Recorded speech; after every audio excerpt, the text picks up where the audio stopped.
Frankenstein, or The Modern Prometheus by Mary Wollstonecraft Godwin Shelley. Letter 1. To Mrs. Saville, England. You will rejoice to hear that no disaster has accompanied the commencement of an enterprise which you have regarded with such evil forebodings. I arrived here yesterday, and my first task is to assure my dear sister of my welfare and increasing confidence in the success of my undertaking. I am already far north of London, and as I walk in the streets of Petersburg, I feel a cold northern breeze play upon my cheeks, which braces my nerves and fills me with delight. Do you understand this feeling? This breeze, which has traveled from the regions towards which I am advancing, gives me a foretaste of those icy climes. Inspirited by this wind of promise, my daydreams become more fervent and vivid.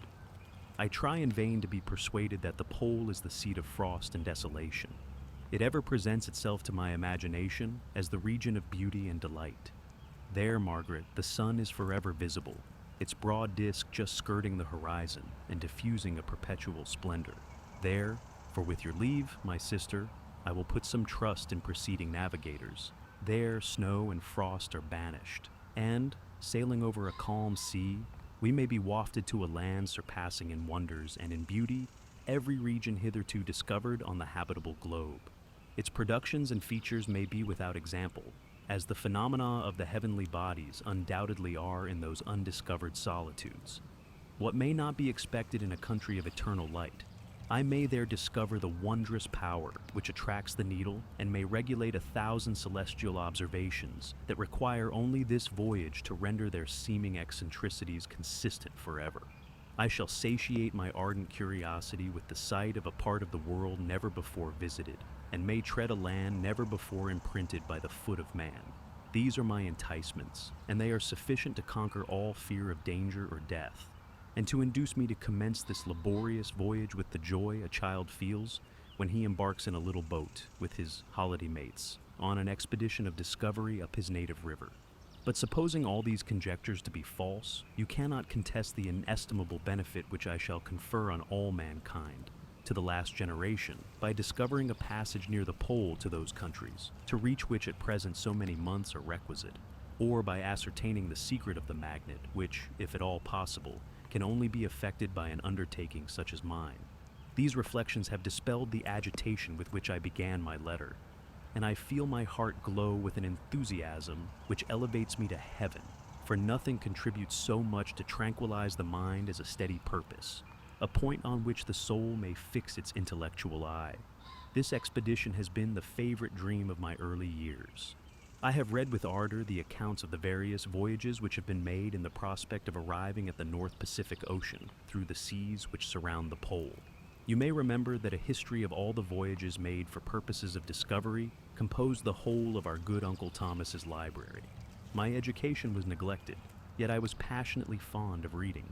These volumes were my study day and night, and my familiarity with them increased that regret which I had felt as a child, on learning that my father's dying injunction had forbidden my uncle to allow me to embark in a seafaring life. These visions faded when I perused for the first time those poets whose effusions entranced my soul and lifted it to heaven. I also became a poet, and for 1 year lived in a paradise of my own creation. I imagined that I also might obtain a niche in the temple where the names of Homer and Shakespeare are consecrated. You are well acquainted with my failure and how heavily I bore the disappointment. But just at that time, I inherited the fortune of my cousin, and my thoughts were turned into the channel of their earlier bent. 6 years have passed since I resolved on my present undertaking. I can, even now, remember the hour from which I dedicated myself to this great enterprise. I commenced by inuring my body to hardship. I accompanied the whale fishers on several expeditions to the North Sea. I voluntarily endured cold, famine, thirst, and want of sleep. I often worked harder than the common sailors during the day, and devoted my nights to the study of mathematics, the theory of medicine, and those branches of physical science from which a naval adventurer might derive the greatest practical advantage. Twice I actually hired myself as an undermate in a Greenland whaler, and acquitted myself to admiration. I must own, I felt a little proud when my captain offered me the second dignity in the vessel, and entreated me to remain with the greatest earnestness, so valuable did he consider my services. And now, dear Margaret, do I not deserve to accomplish some great purpose?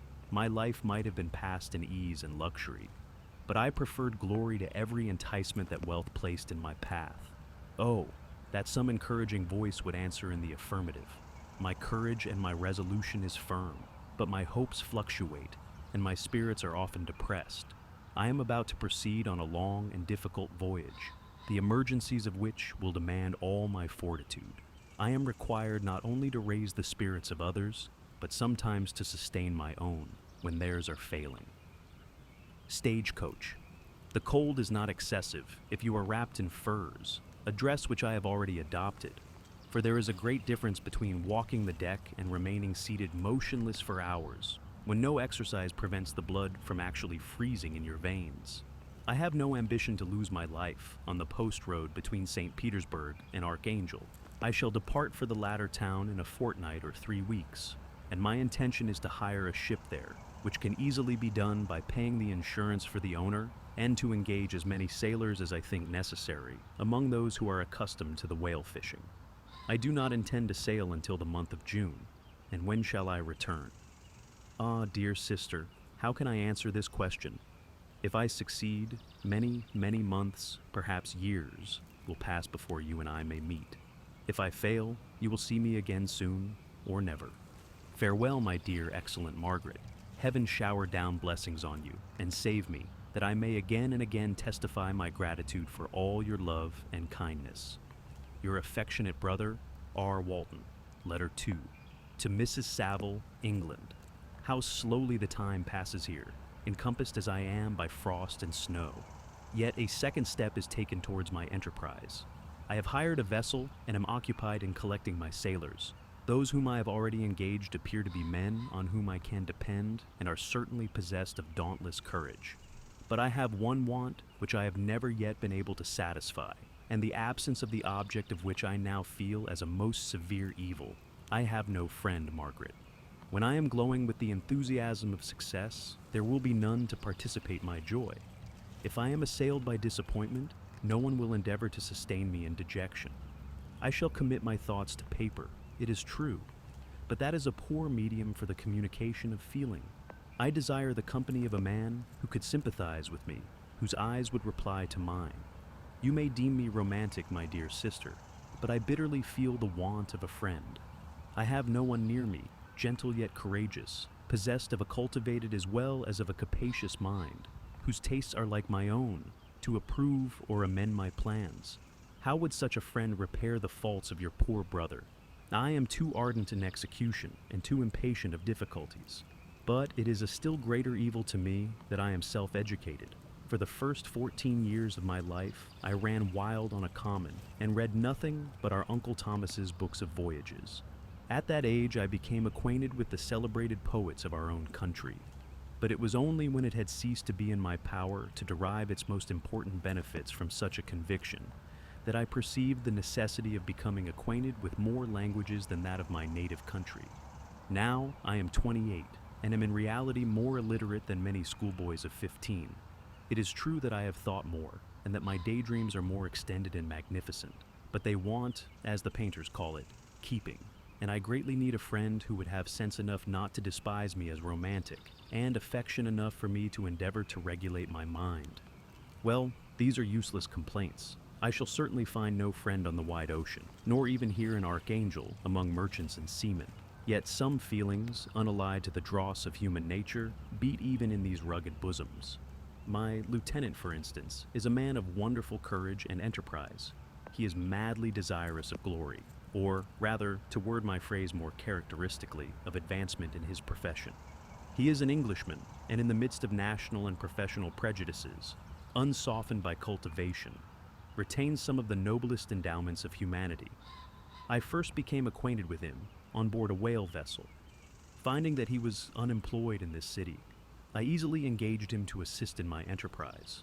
The master is a person of an excellent disposition, and is remarkable in the ship for his gentleness and the mildness of his discipline. This circumstance, added to his well-known integrity and dauntless courage, made me very desirous to engage him.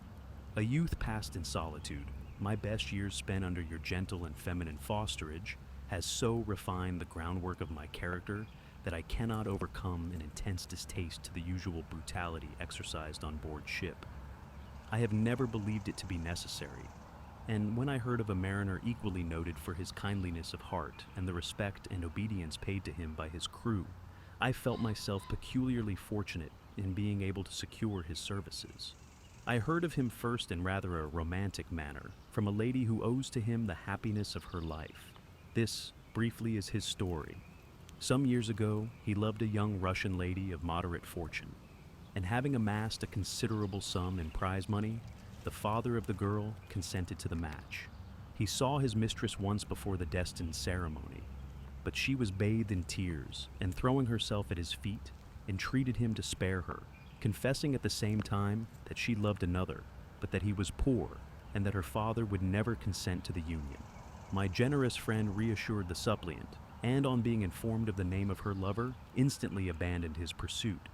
He had already bought a farm with his money, on which he had designed to pass the remainder of his life, but he bestowed the whole on his rival, together with the remains of his prize money to purchase stock, and then himself solicited the young woman's father to consent to her marriage with her lover.